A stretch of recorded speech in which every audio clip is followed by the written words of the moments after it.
kasi ako, na-aksidente ako. Saan ka na-aksidente? Sa motor. Ito, sabi nung sa x-ray, dislocated daw. Dislocated, sabi sa x-ray. Tapos, Tama yun. Pag sinabi ng doktor, kasi in x-ray, tama yun. Kasi itong tuhod ko. Tagal kong di nakalakad eh, kasi parang may tumutunog-tunog pa rin dito, sa kneecap mismo. baka nabasag yung ano mo kasi nagkasugat eh. Oo, po. Tsaka- Laki-laki ng ano yan dyan. Tsaka hindi na ako yung upo na parang nakaupo ka sa inidor, yung Flat na flat. Oo. Alam mo kung bakit? Siyempre, baka nabasag yung mga nagkaroon ng damage yung ano mo, patela mo. Siyempre sa patela, may nakakabit dyan ng mga patellar tendon. Siyempre, bago abutin yung buto mo, tatamaan muna yung mga tendon, yung mga nasa ibabaw. Katulad nito, ayan, no? Kaya nagka-keloid siya, ibig sabihin, malalim-lalim yung sugat na yan, oo. Siyempre, pag tinamaan ka dyan, nandito yung patellar tendon. Katulad yan, saktong-sakto yung sugat mo rito. Pag tinamaan mo yan, ganito ang pakiramdam yan. Maglagay ka ng karne ng baboy sa chopping board, tapos baliktarin mo yung itak. Ganunin mo. Hindi siya mapuputol, pero Malala mo. yung mga tissue, lamog na lamog. Okay? Ganun na nangyari dyan. Kaya katulad niyan, malalim-lalim yan. Magang-magayan. Nandyan mismo nakakapit yung patellar tendon. Pero, patellar ligaments, patellar tendon. Ayan. Dito ka tinamaan. Ngayon, siyempre, nararamdaman mo may tumutunog-tunog dyan. Maaring na-scratch yan sa lakas ng impact. Tsaka pag umaakit ako ng oo, yun lang. Tsaka pag umaakit Nasaan yung files mo before? Ito yung Tingnan x-ray. mo. Tingnan mo. Ito yung sa tuhod. Tapos ito yung sa shoulder ko.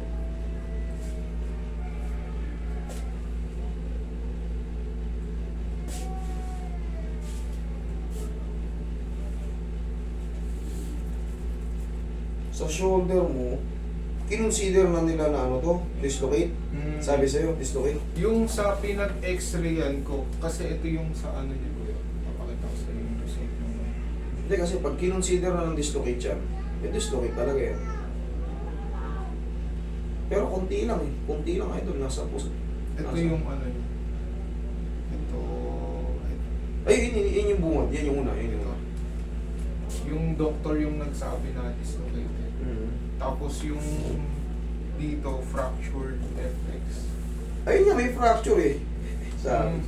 consider dislocation right acromion clavicular joint. Ito. Hindi shoulder, ito sa acromion. Ayan o, acromion clavicular joint. Ito yan. Ito yung... Yan. Oo, Itong AC joint, yung tawag. Tapos dito naman sa shoulder mo, sa tuhod mo, okay naman yung tuhod mo. Kaso nagkaroon ng chip fracture, FX.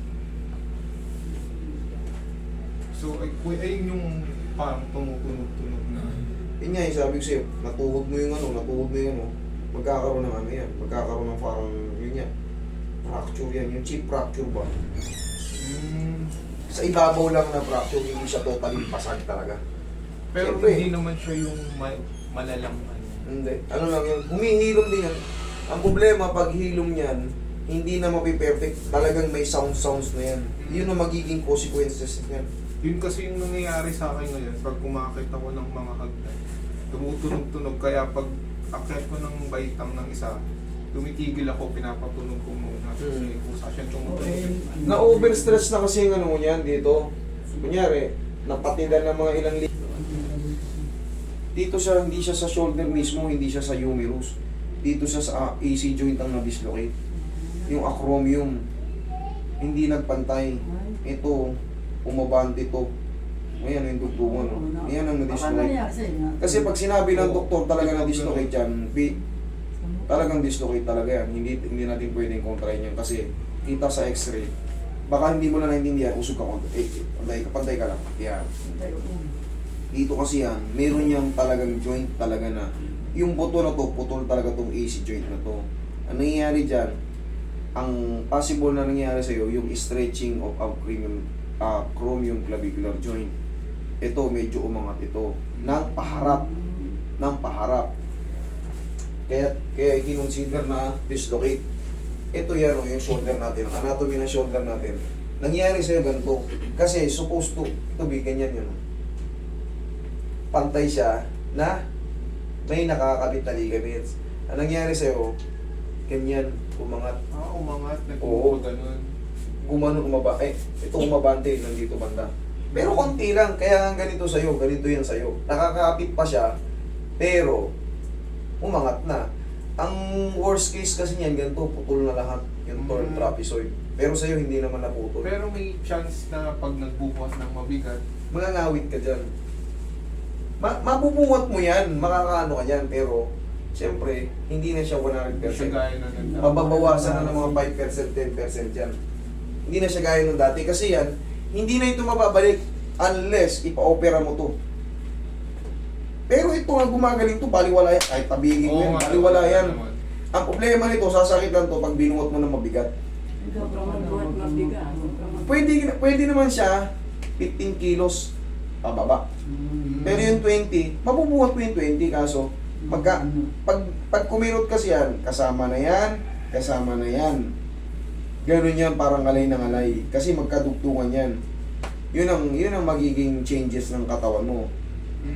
Yung sa Di bawal na ako panggabay mo na lang to. Kung mabuhat ka na mabigat, dito ka. Ito kasi healthy. Kasi yan umuusol. Pero konti lang. Yun yan. Konti lang. Pero ramdam mo siya na ano. Tumunog. Ramdam. Pero yun, hindi yun dito. Sample lang. Sakto lang yun. Explain ko lang sa'yo ulit. Yung ganyan problema sa AC joint, sa mga viewers natin. Pag nagkaroon kayo ng problema dyan, yung kasi sa kanya, yung nakakapa natin, ganito. Ito kasi yung ang shoulder anatomy. Hindi siya totaling napatid, pero nag-warning. Magagamit mo yan ano mo, mga kamay mo, makakabuhat ka. Pero pag nagbuhat ka ng katulad kami, dalawa kami, nagbuhat kami. Parehas ng kilo, sabihin tag 20 kilos. Ako, kaya ko pang umulit, pero siya, para bang may irritation na ng konti. Kasi, nabinat pa baba eh. Ang ligaments, pag binibinat mo ng ganun, magre-react yun. Tapos, mga 3 araw, pag napahinga na naman, wala na naman, goods ka na naman. Pwede ka na naman ulit magbuhat. Yun ang difference natin. Pero yun, kuya, ito, habang buhay na to, forever na. Oo, hindi, titigas pa yan, magbibuild up pa yan. Gagaling yan. So gagaling. Oo, Okay. habang tumatagal yan, lalo kang tumitibay. Tsaka ang bata mo ba? Ano ba naman, ang bata mo ba? Habang tumatagal yan, tumataon, nagiging, kung ngayon, 15 kilos lang, sa susunod na mga taon, 25 kilos na. Basta, yun ang, hindi ko lang ma-perfect yung estimation kung gano'n. Pero habang tumatagal yan, magagamit mo na magagamit yan. Ngayon kasi bago-bago pa, katulad yan, yung sugat mo, halos mga kagagaling-galing lang din yan. Oo. Nangyari nga dyan, di ba sabi sa may fracture FX, pang ibabaw lang yun ang fracture, hindi siya talagang totally nabiyak. Siyempre pag na-fracture, meron yung mga soft tissue dyan nasa pang ibabaw. Kaya nga sabi ko, ito, karne, ilagay ko sa chopping board, baliktarin ko yung itak, chopping ko ng ganun. Hindi siya mapaputol talaga kasi, pero lamog siya. Yung ibang tissue na yun, mga kapatid, ganun ang nangyayari sa'yo. Ikaw ba naman, sumayip lang ka sa motor, siyempre hindi mo na alam yung puwersa. Kalsada to. Parang tinuhod mo yung bato ng malakas. Eh, yung bigat mo pa, yung bigat ng motor, yung impact ba? Ganun yung kaya nga sabi ko sa'yo, maaaring mabasag yung ano mo. Maaaring nagkaroon ka na kaya nag-clicking yan.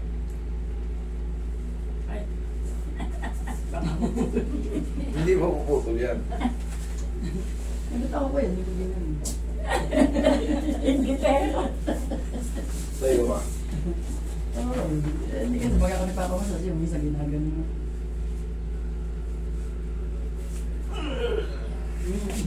Isa pa. May tihaya. Hanggang pa tihaya. Check natin yung tuhod mo. Tihaya. Ay. Nahaya ka na. Check natin yung tuhod mo kung ano nangyari.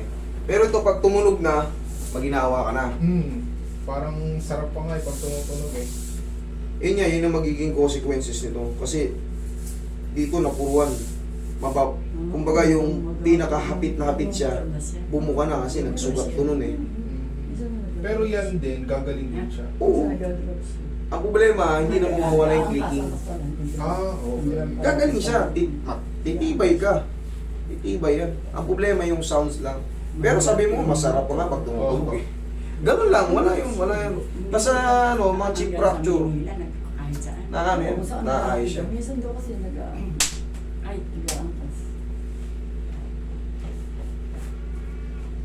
Aalugin lang natin para yung loob, walang maipit.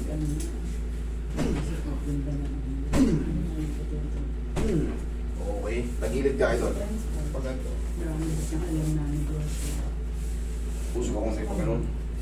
Pag ganito, pagkagawin ka dyan. Ayan. Naiba.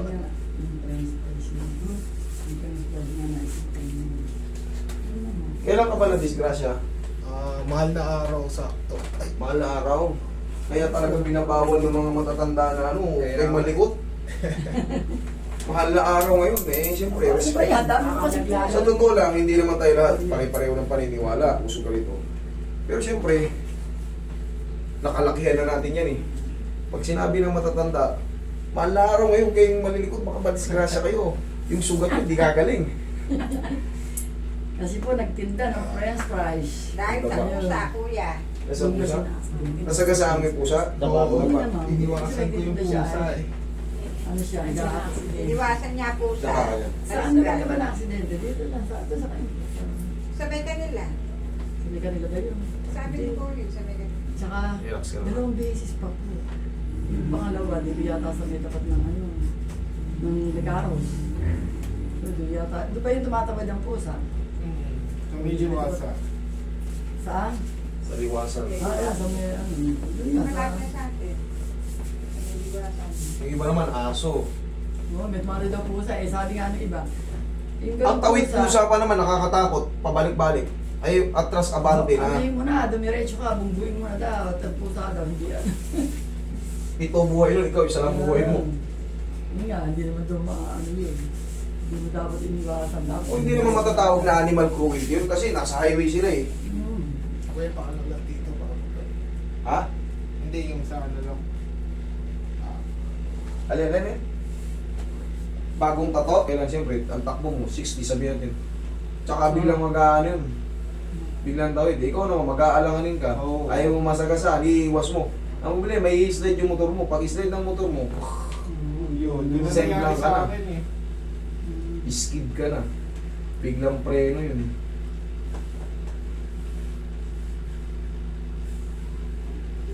Sa Saudi naman, ang ano, hindi aso na sasagasaan. Camel. Sa highway, tumatawid, camel. Eh, mas malaki pa sa tao yung camel. Eh, talagang pag nakasagasa, durug-durug din naman yung sasakyan mo. Pero may parusa yun. May nakalagay kasi ron, camel crossing the road. Kaya kailangan mag-minor-minor ka ron. Bigla may tumatawid na camel sa highway. Hindi ba karaniyan yun? Camel. Camel, lalaki ng camel. Sa Australia naman, ano tawag ko nang ganyan, hayop sa Australia. Dito rin sa ano? Kangaroo. Sinama. Tihaya kayo doon.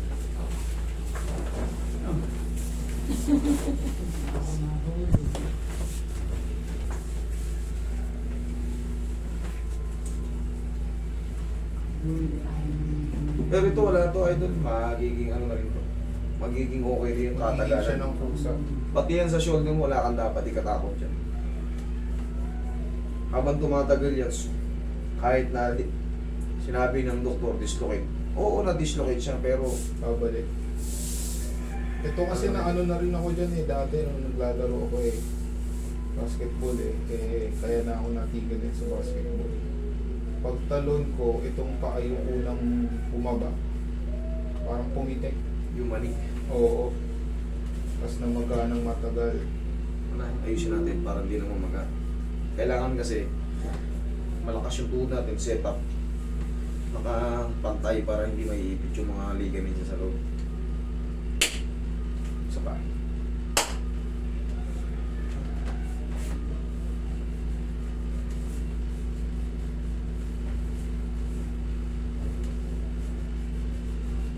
Oo, upo ka.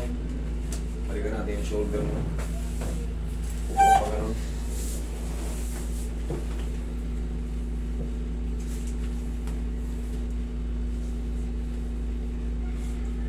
mag-ingat kayo sa pagdadrive. Pag hindi kayo kasali sa karera, takbong pogi lang. Ayoko na nga magmotor eh. Bihira na ako magmotor. Kapobya na ba? Oo. Marami nang nasemblang sa motor, marami nang umakyat doon sa taas, marami nang bumaba. Kaya di alam kung saan pumunta. Pero marami nang ano, ingat lang tayo. Oo, motor. Pag ng motor. Ayoko na nga magmotor.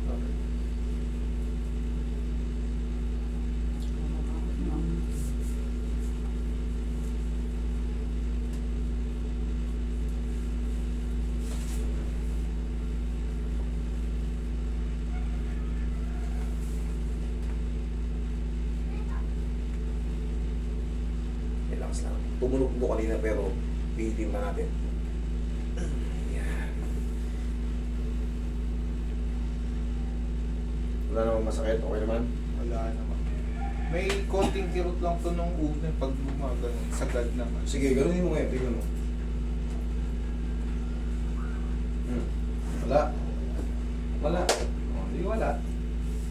Okay? O, sige, huwag lang maligo today ha. Thank you. Okay. Mga